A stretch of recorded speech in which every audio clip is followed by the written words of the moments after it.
Yan. So ito na, mga kababayan.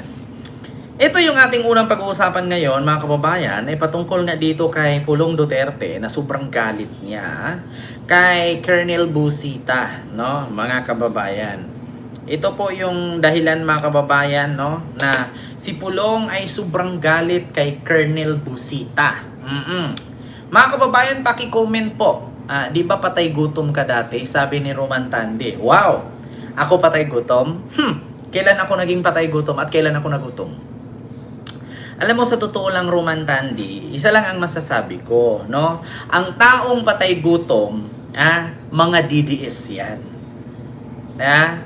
Kasi, ni minsan nakarinig ba kayo na nakipag-away ako dahil sa humba? Ni minsan ba nakarinig kayo na nakipag-away ako sa kapwa ko Pilipino dahil sa salitang humba? Wala. DDS lang ang gumagawa niyan. Kaya DDS ang patay gutom. Ito po, mga kababayan, yung ating unang pag-uusapan ay patungkol dito kay Pulong Duterte at kay Colonel Busita. Ito po, mga kababayan, ang sinabi dito na galit itong si Pulong, mga kababayan. Dahil sa sinita ni Colonel Busita, isa sa mga empleyado, no, sa Davao City. Ito po, mga kababayan, basahin ko lang po, no, ito po nangyari dahil sa mga tambutso po yan, mga kababayan. Yung mga tambutso ng motor kasi, mga kababayan, ay meron pong batas ngayon sa Pilipinas, lalong-lalo na dito kay Colonel Busita, no, ay nagpagawa ng batas na pinagbabawal po itong mga muffler, no? Yung mga tambutso ng motor na mga maiingay, no? Actually, mga kababayan, pinagbawal na po talaga yan halos lahat buong Pilipinas. Pero sa Davao City po, mga kababayan, ay medyo hindi po sila sumusunod sa batas ng bansa kasi nga sila po ay under the Chinese government law. Kasi may mga sariling bansa, may mga sariling batas ito Under po siguro sila sa Chinese government law. Kaya hindi sila sumusunod sa batas, kaya pumunta po si Colonel Busita sa Davao at pinagsisigawan itong mga empleyado di umano sa Davao City Hall kung bakit hindi nila ipinatupad itong papatupad sa batas na ipinagbawal itong mga tambutso, mga kababayan. Ayan po yung mga tambutso sa motor ng mga maiingay. Diba? Ito po, mga kababayan, basahin ko lang po yung article mula po kay Astra Pimentel Naik. Siya po yung nag-post, may check badge. Dito, bakit sa Davao ka nagpapaepal Buseta? Yan ang sabi sa post. Look, ayaw syagit diribay, kay ikaw ray bungol, kung Pulong to Busita. Ayan ang sabi ni Pulong. Huwag kang magsigaw-sigaw dito, pare, kasi ikaw lang ang bingi. Sabi ni Kong Pulong to Colonel Busita. Gibatikos ni Davao City 1st District Representative Congressman Paulo Pulong Duterte ang ginawang pagbisita ni Road Safety Advocate, retired Colonel Busita sa Davao City. Ilabi na labot sa issue, bukod sa issue, bukod sa modified muffler o bura-bura. So mga kababayan, which is alam po natin yan buong Pilipinas, buong Pilipino na pinagbabawal po yan sa batas panahon pa ni President Pinoy na pinagbabawal ang wangwang. Wangwang mga kababayan, yung wangwang, yung muffler, lahat po yan, yung mga convoy na mga pulis, mga politician, yung mga artista, pinagbabawal yung wangwang, mga muffler, ganyan kasi maingay nga, 'di ba? So, sabi dito, mga kababayan, dahil sa modified muffler ng mga tambutso ng motor, nakakapagtaka talaga sa laki ng Pilipinas dito pa sa Davao na piling umiksena ni Mr. Buseta. Kung makasigaw sa mga city employees na maayos namang ginagawa ang trabaho nila, akala mo siya ay inihalal ng mga Davawinyo para mamuno sa syudad. Ito na mga kababayan. Ito na yung salita na porket hindi ihinahalal or hindi taga Davao at hindi binuto ng Davawinyo ay hindi na pwedeng manita. So ibig sabihin pala, mga kababayan, dito sa lugar ng Davao, kung sino lang ang binuto nila, yun lang ang sundin. Kung ikaw ay presidente at pumunta ka ng Davao, wala kang karapatan kasi hindi ka taga Davao. Kung ikaw ay isang kongresista na nagpatupad ng batas na anti-muffler o pinagbabawal ang modified muffler, ay hindi ka na pwedeng manita sa Davao kasi hindi ka nila binoto at hindi ka taga doon. Oh, Happy New Year sa chat kung Hipat Choy. So, kung makasigaw sa mga city employee na maayos namang ginawa ang trabaho nila, akala mo siya ay hinahalal ng Davaoenyo para mamuno sa syudad. Ito ang sabi. You were not elected here. Our people choose their leaders. Respect that. Yun ang sabi. For your information, may City Ordinance number 0334-12, the Comprehensive Transport and Traffic Code of Davao City. Hindi ito basta trip lang ng LGU. It exists to protect public orders, especially against excessively loud modified exosystem na wala namang dulot kundi istorbo, ingay at alarm, lalo sa gabi. Davao values discipline, Davao values peace and quiet. Hindi ito about pagpapasikat. It's about protecting communities, especially families, elderly residents, and mga kabataang natutulog sa gabi. Kung gusto mong mag-advocate, gawin mo sa tamang paraan, dialogue, not drama. Policy discussion, not public spectacle. Kung sa tingin mo harmless ang Bora-Bora pipes, pwede naman siguro nating subukang dalhin natin sa tapat ng bahay mo. Sabay-sabay paandarin sa 10 oras ng gabi, tignan natin kung di ka mabubuisit. Yun ang sabi. Principle is easy to defend when it's not your neighbor affected. The local government is open to consultation that how governance work, not through shouting matches, but through legislation and public dialogue. Criticism is welcome, arrogance is not.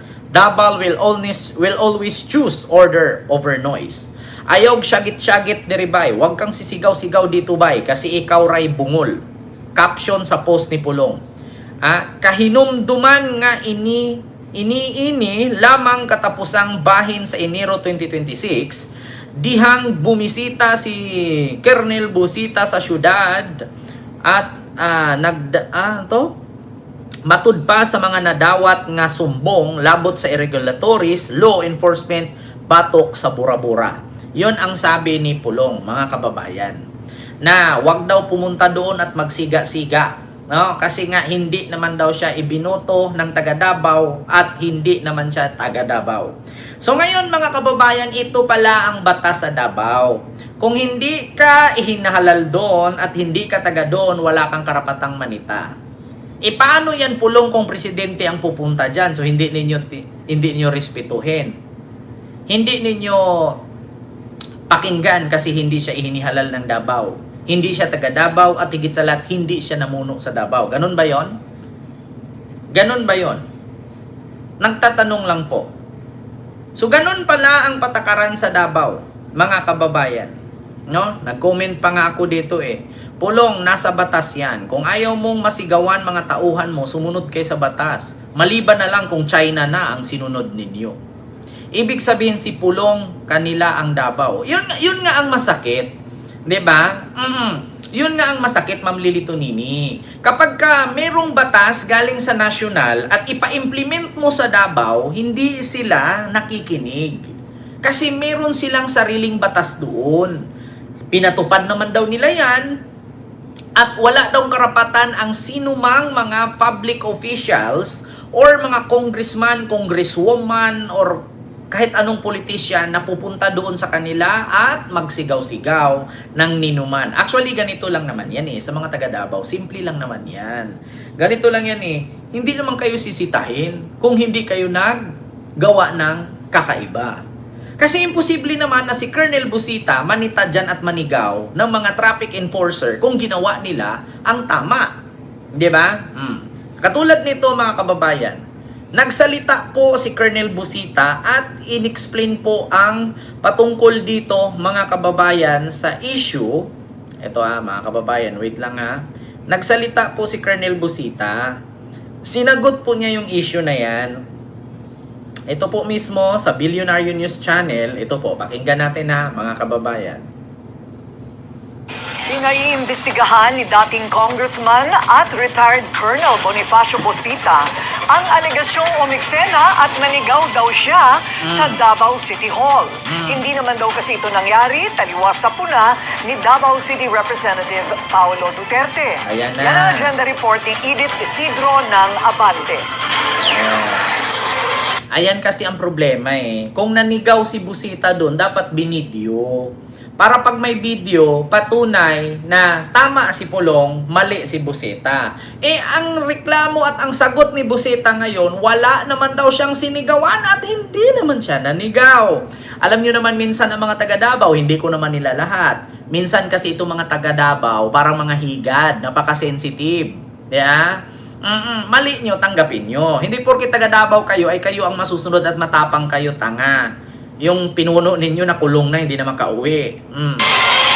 Sinagot na ni dating Congressman at retired Colonel Bonifacio Busita ang paninita ni Davao City 1st District Representative Paolo Pulong Duterte sa umano'y pagtaas niya ng boses sa ilang empleyado ng Davao City Hall.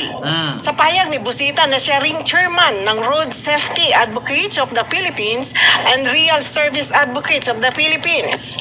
Sinabi niyang nirespeto niya si Congressman Pulong at ang lokal na pamahalaan ng Davao City at maaari raw na maling impormasyon ang nakarating sa mambabatas. Ayan na. Paliwanag ni Busita, tumugon lang siya sa mga rider na Davaoeños kaugnay sa sinasabing paghuhuli sa mga motorsiklo sa aftermarket and muffler. Nakipag-ugnayan din daw siya sa opisina ng mayor at vice mayor para mag-courtesy call pero wala raw sila noon ayon sa kanilang staff. Git ni Busita, kailanman ay hindi raw siya nanigaw o nambastos ni inuman kahit na suspect o criminal pa. At para malinawan ang isyu, hiling ni Busita na paimbestigahan ni Congressman Pulong ang insidente at Ayan. Kayo naman kasi mga taga Davao, inuna nyo kasi yung chismis. At ikaw naman Pulong, bago ka maniwala sa mga kwento-kwento, hanapan mo ng ebidensya o video na nanigaw siya. Kasi kung galing lang sa chismis ni Tarpulano, tapos nakarating sa'yo, mahirap yan. Yan ang mahirap sa inyo. Hindi na po ako nagtaka kasi kapag DDS ka, mahilig ka talaga sa fake news. Mahilig nga gumawa ng AI eh. Kaya nga sa totoo lang, kayo namang taga Davao, no? Hindi ko man nila lahat. Bago po kayo magsumbong kay Pulong, maglabas kayo ng video. Magpakita kayo ng video na binidyo ninyong sinigawan kayo ni Busita, binatukan kayo, nilaparo kayo, sinampal kayo. Ganon. Kung kwento lang din naman, ito namang si Pulong, bago ka mag-react, bago ka kumuda, i-make sure mo sana na may ebidensya kasi kung kwento lang galing kay Tarpulano nakarating sa'yo, mahirap yan eh. Mahirap yan, tignan nyo, itatanggi ba ni Busita? Ni minsan hindi daw siya nanigaw. Ni minsan wala daw siyang sinigawan at coordinate nga siya sa opisina ng mayor at vice mayor. Wala daw doon. Saan ba yun si mayor at si vice mayor kung bakit wala? Late na naman ba? Nag-surfing na naman ba? Nag-inuman na naman ba sa Samal Island? Nako. Ito pa nga lang, pagdating daw ni Busita doon, walang vice mayor, walang mayor. Anong gagawin niya? Nasaan na si mayor? Nasaan na si vice mayor? Wala daw doon. Nako po. O baka nandun nga sa dahig naman. Diba? at handa raw siyang makipagtulungan dito. Kapag mapatunayan sa investigasyon na mali siya, handa rin daw si Busita na humingi ng tawad sa mambabatas at sa mga Davaoeños. Ayan. Matatandaan sa isang Facebook post, sinabi ni Pulong na nakapagtataka dahil sa laki ng Pilipinas. Sa Davao pa raw napiling obiksina si Busita. At kung gusto raw ni Busita na isulong ang kanyang advokasya, dapat idaan ito sa dialogo at hindi sa drama. Sinabi rin ni Duterte sa post na bukas ang lokal na pamalaan sa konsultasyon pero hindi sa sigawan at kayabangan. Si Busita ay dating kinatawan ng One Rider Party List. Para sa agenda, Edith Isidro, Abante, Davao City. Ayan na naman Pulong, hinamon mo na naman si Busita. Ngayon na si Busita, hinanapan ka. O, paimbestigahan mo daw Pulong kung saan daw yung nanigaw siya. Oh, ngayon pag napatunayan, handa naman daw siyang magpakumbaba at mag-sorry, pati sa mga taga Davao. Ang problema ngayon, Pulong, baka naman ngayon, hinamon ka ni Busita na magpaimbestiga, baka hindi ka naman gagalaw. Ganyan naman ang sakit ninyo Di ba? Ganyan naman ang sakit ninyo, ang lakas-lakas nyo maghamon. Tapos pag pinatulan kayo, nagsiuklokan kayo. Katulad kay Baste, hinamon si Gerald Torres suntukan. Noong pinalagan, lumipad ng Singapore. Ikaw, anong nangyari sa'yo? Ganyan na naman tayo Hinahamon-hamon mo si Trillanes, ngayon pinatulan ka ni Trillanes, uplo ka rin, 'di ba? Yan ang mahirap. Nako, mga kababayan, patunayan ninyo. Kasi kung mapatunayan ninyo na nanigaw si Busita, si Bonifacio Busita, magusuri naman daw siya at hihingi siya ng paumanhin sa mga taga Davao. Kung hindi nyo mapatunayan, di nahuhulog lang mga chismoso kayo dyan. 'Di ba? Patunayan ninyo. Sumagot na si Busita, so sumagot din kayo. Nako, yan ang mahirap kasi sa inyo Ang kunting kibot ninyo, nag-iingay kayo, tapos pag pinatulan kayo, nawawala kayo bigla. Tignan ninyo na naman, ay nako, puro kayabangan lang talaga kayo dyan. Pag mga ganyang bagay, nasisilip ninyo, pero yung baha dyan, hindi nyo mapaayos-ayos. Diyos ko, 30 years na kayo namuno dyan. 2 oras na yung ulan dyan, yung tubig hanggang hita na. Di poga. Diyos ko. Ay nako, mga kababayan. Kaya yun lang, mga kababayan, yung aking reaction dyan patungkol kay Pulong at kay Busita.